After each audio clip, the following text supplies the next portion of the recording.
friends, welcome back to another community college video. Today I'm going to be outlining a guide to community college. Before I start, I do want to add a little disclaimer. Like with everything else you see on the internet, please take what I say with a grain of salt because it is based on my own experience and you definitely do not have to follow this, like, at all.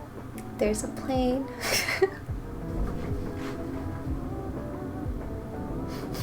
I wanted to make this video because as a person who really likes having structure and direction, I know that this is a video that would have been really helpful for me because the information I'm going to share in this video is essentially what I was trying to plan out like my first semester of community college, so I just want to be of help. If you're also like that, I hope that this video is going to be helpful for you. With this guide, I also planned it out for 2 years of community college. I know tons of people stay longer than that, some people don't stay that long, and so I just wanted to stick with 2 years because that was my personal experience. For some background, I go to UCLA. I transferred as a computer science major. My major now is math of computation, which is the major that combines both aspects of comp sci and math. If you're interested in other community college videos, I've made a bunch. I talked about my experience in one of them. I've shared my entire UC application in one. I also talked about why you should go to community college and like the pros and cons of it. So that will all be in the cards if you're interested. Also, I'm going to try my best to create an infographic for the information that I say in this video, like a timeline of it, but if I don't end up getting to that, I'll also link the infographic that I personally used for my community college. Although that one is only for the year that you transfer, I found it really helpful because I just printed it out and I put it like on my wall and it helped me keep sight of my goal of transferring. So I wanted to do the same thing but for 2 years of community college, so hopefully I finish that. If I do, it will be in the description for you to download.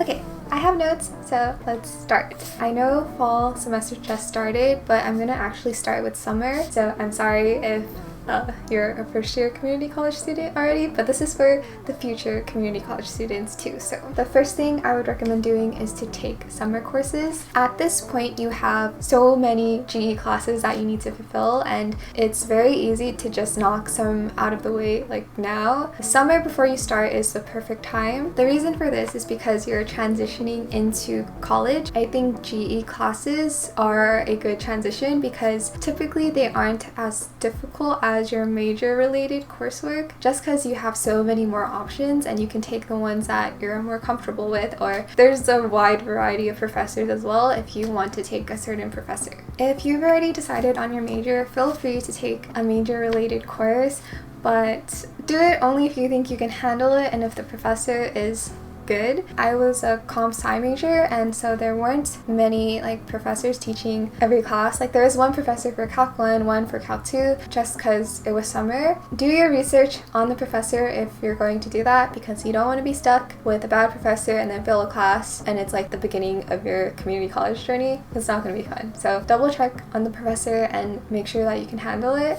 If the professor doesn't have great reviews, I recommend just saving it for later if you have the time and just complete general education courses. By the way, GE courses are called heiakim in California, so I'll be referring to GE courses as heiakim. The next thing to do is to figure out your major before fall time. I know this is a lot, but if you're planning to transfer within 2 years, it's important to figure out as soon as possible to not delay transferring. I know a lot of people who weren't able to decide on a major, so they ended up staying much longer than they had to, and though it's not technically a waste of time because you're figuring out what you like to do, if you don't want to stay longer than you have to, then I recommend figuring it out before fall, because once fall starts, you're gonna have to grind out those major related courses. The third thing is to create a plan of your community college years using assist.org. So create your own plan even if your academic counselor makes one for you. What I would recommend doing is go on Assist, figure out all of the colleges you will potentially apply to. I looked at every single UC school. I wrote down all of the mandatory and recommended coursework for every single school, and that's what I used to plan my courses for 2 years of community college. That sounds like a lot, but 90% of the courses will overlap. There's just going to be like 2 or 3 probably random classes here and there, but that's going to be it. You just want to make sure that you have all the recommended or like potentially like outlier-ish classes in your plan just in case you miss it. It's just safest to prepare for every single possibility and best to plan it out before you jump into it. The next thing is your AP scores. Talk to an academic counselor to receive credit. Threes will give you credit, so like submit them.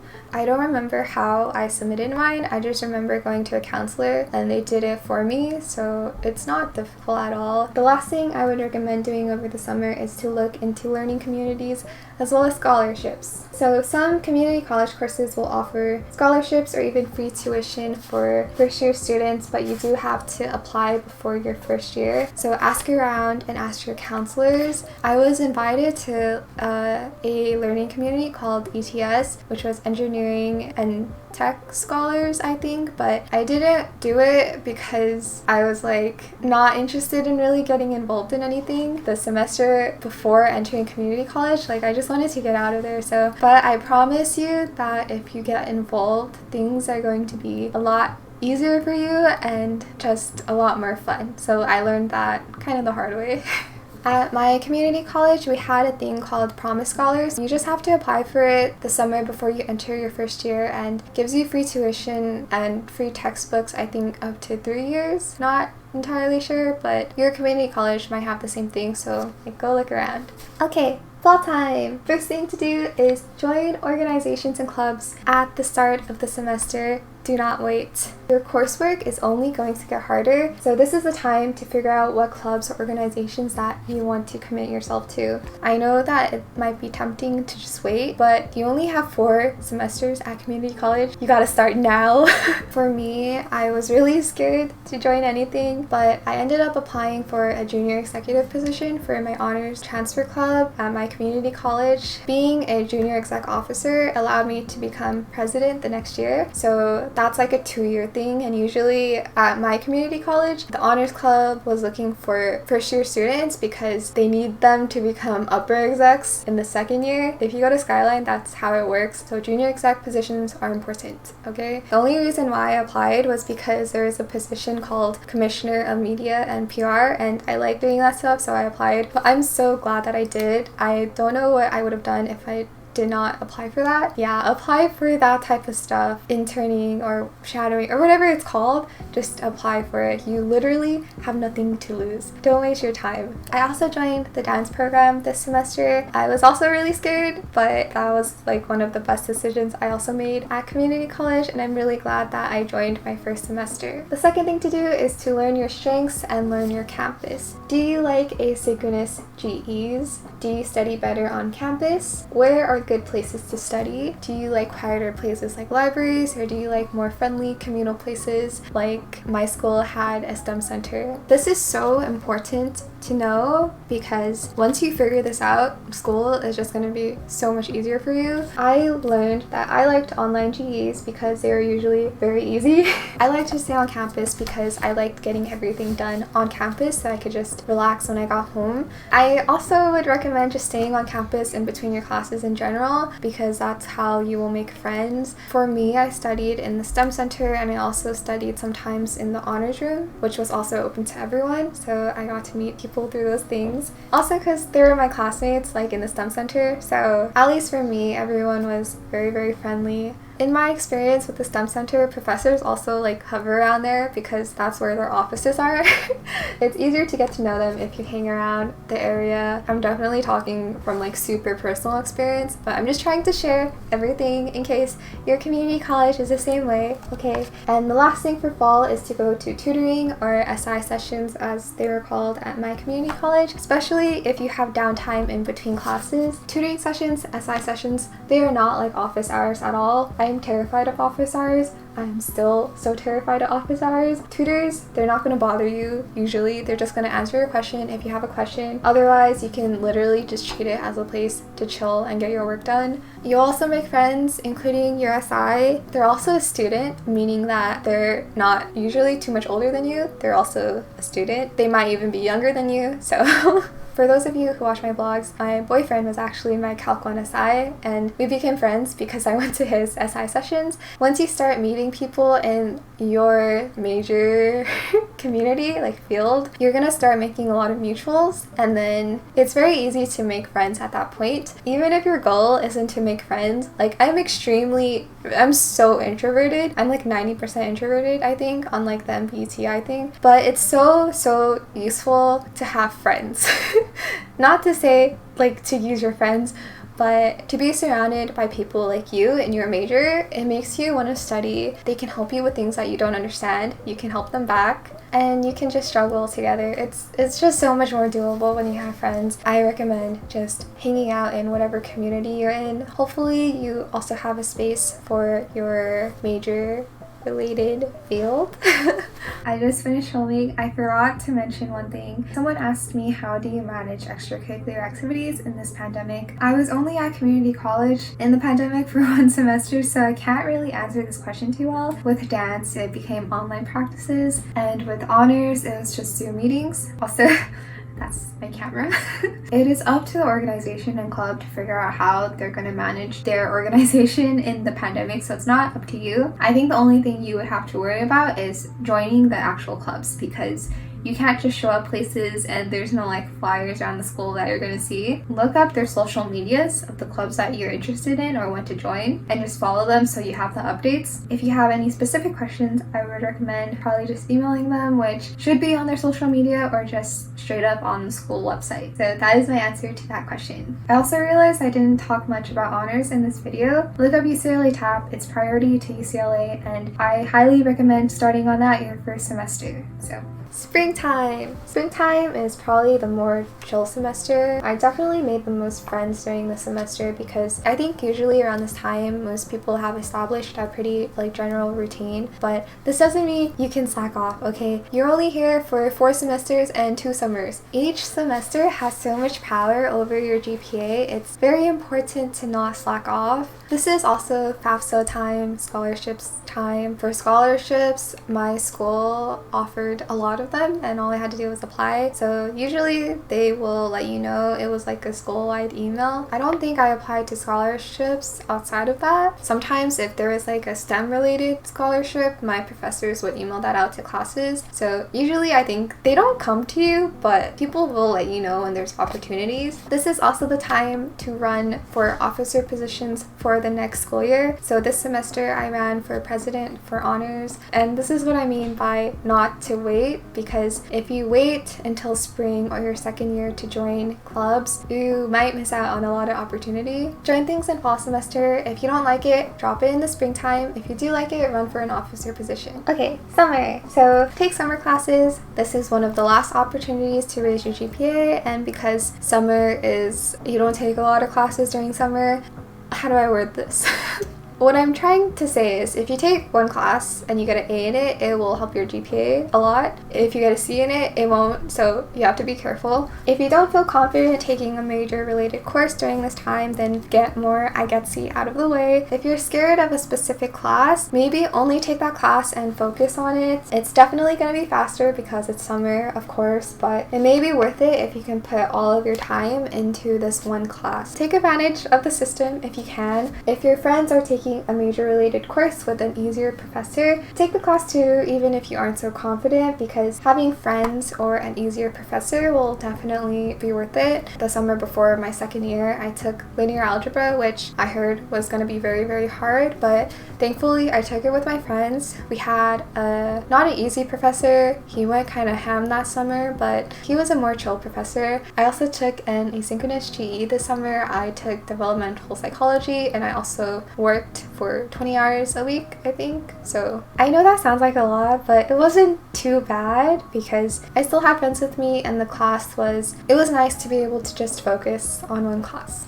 I didn't do this, but I would start the labor work of your college applications, which means filling out everything except for your PIQs and figuring out which PIQs you want to answer. So transfers, we have to choose 3 PIQs on top of 1 mandatory one. So I started brainstorming for 4 different PIQs and ended up getting rid of the worst one once I started writing more in the fall. It's good to just start thinking about what stories and topics you want to talk about or share. Okay, your final year, your second year, fall time. This is college application season. It's not that bad. okay? Because you've already done it before and hopefully at this point you're prepared. So this is a time that you'll be creating your transfer admissions planner, which is called TAP, and this is different from UCLA TAP. So this TAP is a planner and you just have to fill out your courses in it. It's not that complicated. If you're doing UC TAG, there will probably be workshops and you will probably have to meet with a TAG counselor to sign off on things for you, and usually November 30 is the deadline to submit CSU and UC applications. I think for UCLA TAP, I don't remember how it works, which is kind of bad because I was the honors president, but I think fall time you don't really have to do anything. If you do, you only probably have to submit like a form, but everything else is mostly done in the spring semester, and usually the honors counselor will handle all of that for you. Just make sure you read your emails. So your GPA at this point is going to be the GPA that the college admissions board will see. Even though when you apply for college you don't put in that semester's GPA because you haven't completed that semester yet, you're going to update it in the spring, and that's the GPA that they're gonna see. It is now springtime, your last semester. I would recommend saving your hardest classes for this semester because it can't affect your GPA anymore. Just like don't get rescinded at this point. Although I don't know if that's the best advice, but that's what I did. So there's a lot of things to do, I think, during this semester, or just to keep track of. First of all, you have to create portals for the colleges that you apply to. There's also probably going to be scholarships for the colleges that you apply to, and possibly supplemental applications depending on your major. You have to update your TAP, your planner, like I said, and you also have to submit your final transcripts with your previous all grade. Usually the UC final transcript deadline is July 1, and the CSU final transcript deadline can range from June to July, so just keep your eye out. Oh, and this is when you're gonna apply to private schools. So common application. So deadlines range from January to early February, I believe. I only applied to two private schools, so I'm not too familiar with it. Don't get rescinded, like I said. Associate degrees. This is around the time where if you want an associate's degree, go talk to a counselor, get that done. It's so simple. It's like one meeting and that's it. So actually, okay, so spring is the associate's degree deadline, but if you want one, I would recommend talking to a counselor about it in the fall, because in the fall time, I think I was missing one class for a degree in something and I wanted the degree, so I took it springtime. FAFSA again, scholarships again, just like last year, and CSUs will send admission decisions from March 1 to March 31, and you have to accept the offer by May 1st. With UCs, they send their admission notifications from April 1 to April 30, and you have until June 1st to accept your offer. Very exciting times. The last thing you would have to do during the semester is to request I-Get-C and CSU certification. So this means, I don't even know what this means. Basically says that you completed I-Get-C. That is the entire timeline. My throat is tired. Oh, I do have some general notes. If there are no good professors, check Rate My Professor, by the way, for a class that you're planning to take. Take that class later if you can and replace it with another class of the same category. Say you were gonna take a GE that fulfilled history, and that professor for the class that you wanted to take is not a great professor. I would recommend just taking another class that would fulfill the same GE requirement. Please look at professors. It is so important. It can make a class so chill and so easy, or it can make the class like the worst time of your life. Like, it's so important, at least for me. I don't know, I think it's important. I think generally it's important. Oh, morning classes. Unless the professor is worth taking a morning class, don't do it. It will probably do wonders for your mental health if you aren't a morning person. Just try to avoid 8 a.m. or 9 a.m. classes if you can. Only take it if the professor or class is worth it and you need it. And I know in high school you wake up at like 6 or 7 a.m. but like, trust me, being able to just sleep normal hours did so much for my mental health. I think that is pretty much all I have to say, so I kind of sped through that, so I'm so sorry if that was too quick for you, but I hope that it was organized enough. Also, I got a new chair. It's white. Great? It's great. Okay. Like I said, I have a bunch of videos about community college already. The information you're looking for might not be in this video. I honestly don't know what else to cover. I feel like I've shared all of my knowledge about community college on the internet now. I hope it's helpful. I think that having a plan usually helps with success in terms of academics, because you're always mentally prepared for what's gonna come next, and you're also ready for whatever issues may arise. If you're watching this video and you already transferred, like, first of all, what are you doing here? And also feel free to share your experience in the comments or go against whatever I say in this video, because it's good to have different perspectives, I think, for incoming students. Please let me know if you have any questions. I would love to answer them. I try to respond to every question I see. Yeah, I think that is all. I really hope I didn't forget anything. Bye bye. Good luck with your school year.